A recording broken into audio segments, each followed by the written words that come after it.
Las misericordias de Dios se renuevan cada mañana. Su voluntad es buena, agradable y perfecta.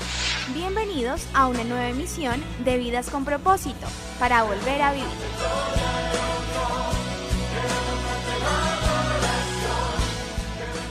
Abandonando el pecado surge la santidad. Hola, buenos días, bienvenidos a Vidas con Propósito, para volver a vivir. Les saluda Oscar Plata. Damos gracias a los oyentes que cada mañana están atentos a este espacio por el dial 1020 AM y por internet a través de radioprimavera.com. En esta semana iniciamos una nueva serie que la haremos los miércoles y los viernes, titulada Se puede vivir en santidad. Tú nos creaste con un propósito. Bueno, y para conducir este programa, el programa de hoy está con nosotros Raúl Mogotocoro, líder de la comunidad Vida con Propósito. Bueno, aquí también recordamos a Raúl Villamizar y le damos un saludo a Raúl, el tocayo de Raúl Mogotocoro. Buenos días, Raúl. Hola Oscar, muy buenos días y muy buenos días a toda nuestra querida audiencia de Vidas con Propósito. Se puede vivir en santidad. Suena como un reto a enfrentar o como una carrera que algunos han destinado o abandonado. El primer tema de esta serie es cómo impedir que el pecado florezca. Y hoy estará Oscar Plata dando respuesta a este primer tema de la serie. Coméntenos, Oscar, la razón de esta nueva serie. Bueno, Raúl, pues la razón para tratar una serie como esta es que existen muchos cristianos luchando con ciertos pecados durante muchos años, y al no haber podido vencer se han convencido de que es imposible vivir en santidad, que eso es muy difícil, que eso no se puede. Así que con esta serie pretendemos demostrar bíblicamente que la santidad no solo es posible, sino que puede convertirse en el estilo de vida de aquel cristiano que vive sometido al señorío de Cristo. Oscar, ¿y por qué el tema cómo impedir que el pecado florezca? Bueno, al igual que la maleza, no requerimos hacer nada para que el pecado florezca. En el jardín de nuestro corazón, lo podemos comparar como ese jardín que donde si no hacemos nada, pues va a florecer las matas que no producen nada bueno, lo que se llama maleza. Basta que vivamos una vida pasiva y seguro el pecado hará su aparición en ella. El pecado está tan asociado a la naturaleza pecaminosa de los hombres que inevitablemente somos dominados por su poder. Es decir, pecamos porque somos pecadores, no somos pecadores porque pecamos. Lo repito, porque puede sonar algo confuso. Pecamos porque somos pecadores, no somos pecadores porque pecamos. Entender esta verdad nos hará ver con otros ojos este gran enemigo de la raza humana, que es el pecado. Oscar, ¿cómo afecta nuestra relación con Dios esta realidad del pecado en nuestras vidas? Bueno, esto genera un gran problema con Dios porque Dios es absolutamente santo y no puede aceptar el pecado. Sin santidad es imposible ver a Dios. Es un texto muy conocido de la Escritura. O sea, es imposible ser salvos. Sin santidad nadie verá al Señor. Es por esto que el apóstol Pablo, hablando del sacrificio de Cristo y de los que creen en que Dios los justifica por este sacrificio, dice que Dios les libera del poder del pecado y por consiguiente de la pena del pecado, o sea, de las consecuencias del pecado. Eso lo voy a leer en el libro de Romanos capítulo 6, versículo 22, dice así: pero ahora que han sido liberados del pecado y se han puesto al servicio de Dios, cosechan la santidad que conduce a la vida eterna. Como usted decía anteriormente, son muchos los cristianos que piensan que no pueden vivir en santidad. ¿Por qué viven estos pensamientos en la mente de un cristiano, Oscar? Pues yo creo que por la falta de conocimiento son muchos los cristianos que piensan que es imposible vivir en santidad. Esto no es más que un engaño fraguado por la influencia del mundo y también de Satanás, pero también de nuestra naturaleza pecaminosa. Pablo en Romanos 6:22 dijo claramente. Y ahí podemos encontrar 4 verdades en este versículo que acabé de leer. Dice la primera parte del versículo, como ustedes, dice el versículo, pero ahora que han sido liberados del pecado, dice Pablo, esto, ¿qué verdad encontramos acá? El cristiano ha sido libre del poder del pecado. Segunda verdad que encontramos en este versículo del apóstol Pablo, dice, y se han puesto al servicio de Dios. Pues es muy claro, el cristiano se ha puesto ahora al servicio de Dios, ya no está al servicio del pecado. Tercera verdad que encontramos en Romanos 6:22, dice, cosechan la santidad. ¿Qué nos enseña este principio o esta parte? Como consecuencia, el cristiano cosecha la santidad. O sea, la santidad ahora es un fruto, una consecuencia de su fe en el cristiano. Tiene como fruto la santidad. Y la cuarta verdad, dice que conduce a la vida eterna. Se cosecha la santidad que conduce a la vida eterna. ¿Qué verdad encontramos acá? Esta santidad llevará al cristiano a la vida eterna.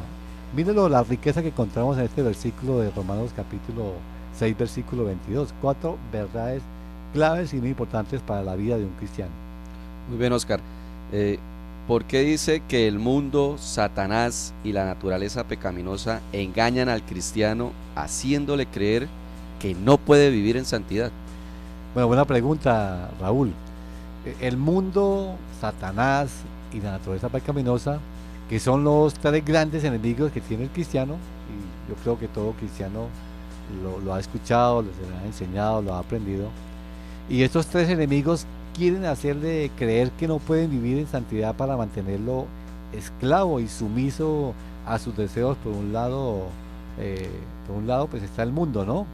Y el mundo, que es el sistema de valores anti Dios. O sea, el mundo es la sociedad sin Dios, porque todo lo que la sociedad piensa, generalmente los valores del mundo, la sabiduría del mundo es contraria a Dios.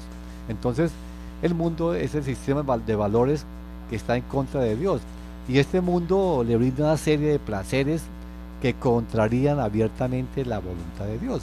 Por otro lado, Satanás o el diablo, por medio de sus huestes espirituales de maldad, tienta, aunque recuerde, Satanás nos tienta, aunque no obliga al cristiano para que ceda en los principios establecidos por Dios. Entonces, recordemos que aunque Dios permite que Satanás nos tiente, yo soy responsable. Tenemos la capacidad de decirle no a esa tentación. Exacto, Satanás, porque hay muchos cristianos que se van haciendo la culpa a Satanás de todas sus debilidades, de sus fracasos. No, yo soy responsable, él no me obliga. Y por último, el tercer enemigo, que es la naturaleza pecaminosa, que no nos es quitada cuando creemos en Cristo. Tiene una abierta inclinación hacia los placeres pecaminosos. Así que la misión de estos 3 enemigos es mantener prisioneros a los cristianos, y así puedan ceder a sus mentiras que estos 3 enemigos nos quieren hacer creer o nos influencian. Oscar, ¿qué propósito tiene con esta serie? La buena noticia que pretendemos mostrar a través de la palabra de Dios en esta serie se puede vivir en santidad. Basta ya de los cristianos que sigan siendo esclavos del pecado. Cuando un cristiano dice que no es capaz de vivir en santidad, debería pensar una de 2 cosas: o la Biblia está equivocada o él está equivocado. Y yo soy de los que creo que de alguna manera Dios se puede equivocar. Estás escuchando Vidas con Propósito, para volver a vivir. Bueno, Oscar, ¿cómo impedir que el pecado florezca? ¿Cómo podemos ser santos? Miremos qué nos dice la Biblia acerca de la posibilidad más fascinante del creyente: vivir sin el dominio del pecado. Oscar, ¿cuál es la primera acción a tener en cuenta para impedir que el pecado florezca en el jardín de nuestra vida? Bueno, quiero, para responder a su pregunta, Raúl, si usted toma apuntes, apreciado oyente, digamos, la primera acción, como usted lo menciona, a tener en cuenta para impedir que el pecado florezca, que el pecado me domine en el jardín de nuestra vida, comparando nuestro corazón con un jardín, es inmunice su corazón. Lo repito, inmunice su corazón. Y voy a leer Marcos 7 del 20 al 23, que es base para este primer principio, o este primer aspecto que nos puede inmunizar o hacer que el corazón sea protegido. Jesús dijo, luego añadió, lo que sale de la persona es lo que contamina, porque de adentro del corazón humano salen los malos pensamientos, la inmoralidad sexual, los robos, los homicidios, los adulterios, la avaricia, la maldad, el engaño, el libertinaje, la envidia, la calumnia, la arrogancia y la necedad. Todos estos males vienen de adentro y contaminan a la persona. Bueno, aquí Jesús, en el capítulo 7 de Marcos, y que en este pasaje había una discusión en el contexto de este pasaje. Los fariseos y los maestros de la ley estaban cuestionando a los discípulos, pues estos estaban comiendo y no se habían lavado las manos antes de hacerlo. Esto les molestaba mucho a ellos, y durante muchos años ellos habían enseñado, los maestros de la ley, los fariseos, la importancia de lavarse las manos para comer, y de luego es que es importante. El problema radicaba que ellos elevaban la omisión de esta práctica al estatus de pecado. La tradición de los ancianos afirmaban y a través de la ley oral que Moisés no había escrito, esto se llama la tradición de los ancianos, porque si había transmitido verbalmente a los jefes de Israel, entonces pasó de una generación a otra. Ellos le daban igual o mayor peso a la misma tradición que a la ley escrita. A tal extremo llegaron que con la ley oral transgredían la ley escrita, y Jesús los acusó por esto. Aquí voy a leer un ejemplo de esa denuncia que Jesús hace frente a los fariseos. Está en Marcos 7 del 6 al 13. Dice, él les contestó, tenía razón Isaías cuando profetizó acerca de ustedes, hipócritas, según está escrito, este pueblo me honra con los labios, pero su corazón está lejos de mí, en vano me adoran, sus enseñanzas no son más que reglas humanas, ustedes han desechado los mandamientos de Dios y se aferran a las tradiciones humanas. Y añadió, qué buena manera tienen ustedes de dejar a un lado los mandamientos de Dios por mantener sus propias tradiciones. Por ejemplo, Moisés dijo, honra a tu padre y a tu madre, y el que maldiga a su padre o a su madre debe morir. Ustedes, en cambio, enseñan que un hijo puede decir de su padre o a su madre, cualquier ayuda que pudiera haberte dado es corbán, es decir, ofrenda dedicada a Dios. En ese caso, el tal hijo ya no está obligado a hacer nada por su padre o por su madre. Así, por la tradición que se transmite entre ustedes, anulan la palabra de Dios y hacen muchísimas cosas parecidas. Oscar, ¿qué conexión podemos hacer de este episodio de los fariseos frente a los discípulos de Jesús en nuestros tiempos? Al igual que la élite religiosa de la época de Jesús, la gente en la actualidad piensa que lo que le hace daño al hombre es el mundo exterior. Muchos que pensaron así, pues por eso se fueron para los monasterios o decidieron vivir lejos de la civilización, pues según ellos son los estímulos externos los que nos impulsan a pecar. Pero sorpresivamente Jesús desbarató esa idea y nos deja pensando a nosotros. Mire esto, por ejemplo, a nivel de nuestra tradición religiosa, se reconoce a las personas por su santidad porque viven en claustros o en monasterios, alejados de todo lo que a nivel, digamos, del mundo protestante, se conoce la secta de los Amis, que también se aíslan de las sociedades, viven en sus propios sus propios campos, aislados de la tecnología, aislados del mundo, para guardarse del mundo, de la contaminación del mundo. Esto es una idea totalmente anticristiana de lo que es realmente la espiritualidad y de lo que es la santidad. Recordemos que Jesús dijo Jesús dijo en Juan 17, yo no pido que los saques del mundo, sino que los guardes del mal. O sea, el principio cristiano es ser luz en el mundo, y para ser luz no podemos aislarnos del mundo. El problema es que no nos contaminemos con el mundo, sino que seamos luz precisamente de lo que el mundo es, de la maldad del mundo. Y acá Jesús lo confirma en Marcos 7, del 14 al 15, dice, de nuevo Jesús llamó a la multitud, escúchenme todos, dijo, y entiendan, nada de lo que viene de afuera puede contaminar a una persona, más bien lo que sale de la persona es lo que contamina. Estimado oyente, si discierne si usted, digamos, si discierne lo que está diciendo Cristo, si comprendemos lo que está diciendo Jesús, Jesús con claridad está echando abajo la tradición de los ancianos. Hoy día son muchas las personas que se dejan guiar por la tradición de sus padres, la tradición que han heredado religiosa. Permíteme decirle que si la tradición no coincide con las palabras de Cristo, con la palabra de Jesús, tal tradición contradecirá al mismísimo Jesús y por ende lo separará cada vez más de él. Por eso es que la tradición religiosa nos engaña, porque nos hace creer que estamos cerca de Dios cuando realmente estamos muy lejos. Dice Proverbios 14 que hay caminos que al hombre le parecen derechos, pero que su final es camino de muerte. Así que realmente lo que Jesús aquí le está mostrando es que no es lo externo, lo de afuera lo que me contamina, es lo de adentro, del corazón. Muy bien, Oscar. Cuando Jesús dijo esto, ¿los discípulos le entendieron? Bueno, los discípulos no entendieron ni 5 de lo que Jesús dijo. Ahora piensen, entenderían los de la multitud, porque Jesús luego se dirigió a la multitud. Pero imagínense, si los que están más cerca de él no entendieron, pues creo que la multitud pues menos entendería, ¿no? Entonces, ¿por qué no entendieron?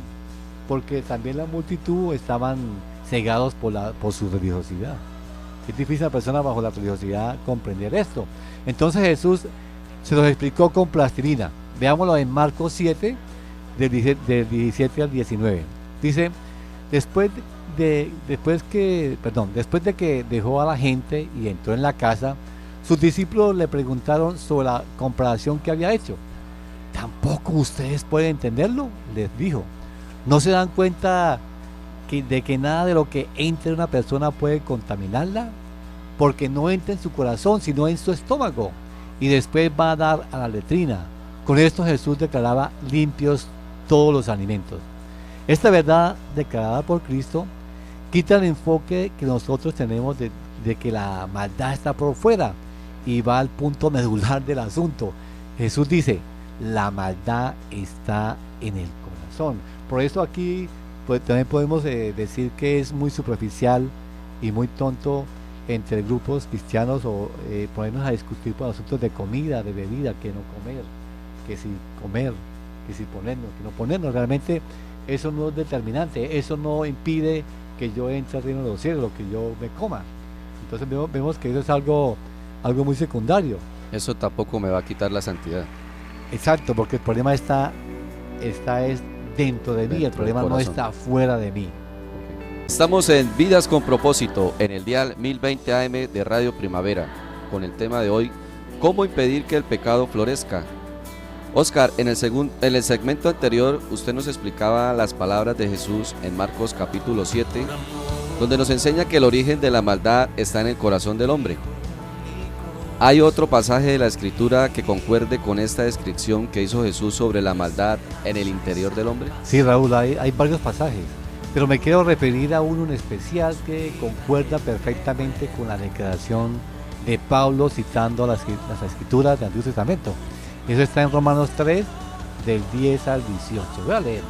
Así está escrito, dice el apóstol Pablo. No hay un solo justo, ni siquiera uno. No hay nadie que entienda, nadie que busque a Dios. Todos se han descarriado, a una se han corrompido. No hay nadie que haga lo bueno, no hay uno solo. Su garganta es un sepulcro abierto, con su lengua profieren engaños, veneno de víboras hay en sus labios. Llena está su boca de maldiciones y amarguras. Veloces son sus pies para ir a derramar sangre. dejan ruina y miseria en sus caminos y no conocen la senda de la paz. No hay temor de Dios delante de sus ojos. ¿Qué tal la descripción que hace la Biblia de nosotros? ¿Cómo me parece, Raúl? Terrible. Bueno, y aún así hay quienes se creen buenos, pero lo que nos dice la Biblia es que no nos engañemos. En nosotros no está el bien, nuestro corazón está corrompido, todos hemos pecado. Sí, Oscar, entonces podríamos preguntar cómo remediar esta verdad, cómo cambiar esta realidad de todos los seres humanos, y que tiene y que ha tenido consecuencias catastróficas a través de cada La historia humana, ¿no? historia, sí, en la humanidad. Bueno, la respuesta es inmunice su corazón. El proceso de inmunización es bien conocido en la agricultura. Con ella lo que el campesino busca es que los bichos no ataquen ni al terreno ni a la futura planta. En nuestra analogía lo que queremos decir es que el bicho del pecado atacará el terreno de nuestro corazón. Así que para inmunizarlo hay que echarle un veneno, entre comillas, veneno, que mate este bicho. El veneno es una sustancia exactamente contraria al bicho. Oscar, y muchos de nuestros oyentes entonces se preguntarán, ¿cómo se hace eso? ¿Cómo inmunizamos nuestro corazón? Bueno, esto a veces no les gusta a muchos, pero para inmunizarlo se requiere arrepentirnos para que yo pueda nacer de nuevo. El arrepentimiento es fundamental para que yo pueda tener un nuevo nacimiento. No es intentando cambiar, no es haciendo promesas, es naciendo de nuevo que podemos vencer el pecado. Pero nadie podrá nacer de nuevo a menos que se arrepienta. Este es el primer veneno que inmuniza nuestro corazón frente al poder del pecado. ¿Cómo sabe alguien si ha nacido de nuevo? Bueno, es una buena pregunta que usted hace, Raúl. ¿Y cómo sabe alguien si ha nacido de nuevo? Quiero aquí, antes de dar la respuesta, recomendarle a los oyentes, los que quieran recibir un libro que se llama precisamente así, ¿cómo sabe alguien si ha nacido de nuevo? Un libro, pero en PDF, pues lo podemos enviar a su correo. Si usted quiere leer este libro, es muy bueno, es un libro corto, nos puede escribir al correo electrónico del programa, que es comunidadvidaconpropósito@gmail.com, o puede escribir en el muro de Facebook de Vidas con Propósito. Allí nosotros nos escribe su correo y le enviaremos a su correo el libro en PDF para que usted lo pueda leer y tenga más claro este tema, que es un tema muy importante y para muchos es, es cuestión de muchas dudas. ¿Cómo sabe alguien si ha nacido de nuevo? Eso es fácil, Raúl. Mire su actitud frente al pecado. Simón el mago, lo pongo como ejemplo, supuestamente se había arrepentido y se había convertido en Jesús, pero su actitud frente al poder fue la prueba reina que no se había arrepentido. Ahora usted quiere probar el carácter de alguien, dale poder. Muchos pasamos por adversidades y la podemos superar, pero cuando usted le dan poder, cuando usted tiene poder, prosperidad, ahí realmente va a ser probado su carácter. ¿Qué dice Hechos 8 del 9 al 13? Retomando a Simón el mago. Ya desde antes había en esa ciudad un hombre llamado Simón, que jactándose de ser un gran personaje, practicaba la hechicería y asombraba a la gente de Samaria. Todos, desde el más pequeño hasta el más grande, le prestaban atención y exclamaban: este hombre es al que llaman el gran poder de Dios. Lo seguían porque por mucho tiempo los había tenido deslumbrados con sus artes mágicas. Pero cuando creyeron a Felipe, que les anunciaba las buenas nuevas del reino de Dios y el nombre de Jesucristo, tanto hombres como mujeres se bautizaron. Simón mismo creyó y después de bautizarse seguía a Felipe por todas partes, asombrado de los grandes milagros y señales que veía. Hasta aquí parece un arrepentimiento genuino y una conversión sincera. Pero Lucas nos sigue diciendo, veamos entonces qué pasó después con este hombre. Hechos 8 del 14 al 24. Dice: cuando los apóstoles que estaban en Jerusalén se enteraron de que los samaritanos habían aceptado la palabra de Dios, les enviaron a Pedro y a Juan. Estos al llegar oraron por ellos para que recibieran al Espíritu Santo, porque el Espíritu aún no había descendido sobre ninguno de ellos, solamente habían sido bautizados en el nombre del Señor Jesús. Entonces Pedro y Juan les impusieron las manos y ellos recibieron el Espíritu Santo. Al ver Simón que mediante la imposición de las manos de los apóstoles se daba el Espíritu Santo, les ofreció dinero y les pidió: denme también a mí ese poder, para que todos a quien yo les imponga las manos reciban el Espíritu Santo. Que tu dinero perezca contigo, le contestó Pedro, porque intentaste comprar el don de Dios con dinero. No tienes arte ni parte en este asunto, porque no eres íntegro delante de Dios. Por eso arrepiéntate de tu maldad y ruega al Señor. Tal vez se perdone el haber tenido esta mala intención. Veo que vas camino a la amargura y a la esclavitud del pecado. Rueguen al Señor por mí, respondió Simón, para que no me suceda nada de lo que ha dicho. Oscar, aparte de arrepentirnos para nacer de nuevo, ¿qué otra acción inmuniza nuestro corazón contra el pecado? Bueno, buena pregunta, Raúl, pero ya por el motivo del tiempo, esa pregunta se la voy a responder el próximo viernes en la segunda parte del programa. Estás escuchando Vidas con Propósito, para volver a vivir. El próximo viernes continuamos con la segunda parte de este tema: ¿cómo impedir que el pecado florezca? En este mismo horario de 7 a 7:30 de la mañana, aquí en el dial 1020 AM y por internet en radioprimavera.com. Apreciado oyente, como decía Raúl, nos vemos el viernes, pero recuerde que si usted quiere recibir este libro que le mencioné anteriormente en PDF, cómo saber si he nacido de nuevo, puede escribir a nuestro correo electrónico comunidadvidaconpropósito@gmail.com o en nuestro muro de Vidas con Propósito en Facebook, y escríbanos su correo y le haremos allá ese libro gratuitamente. Gracias por escucharnos y les deseamos que pasen un día muy feliz.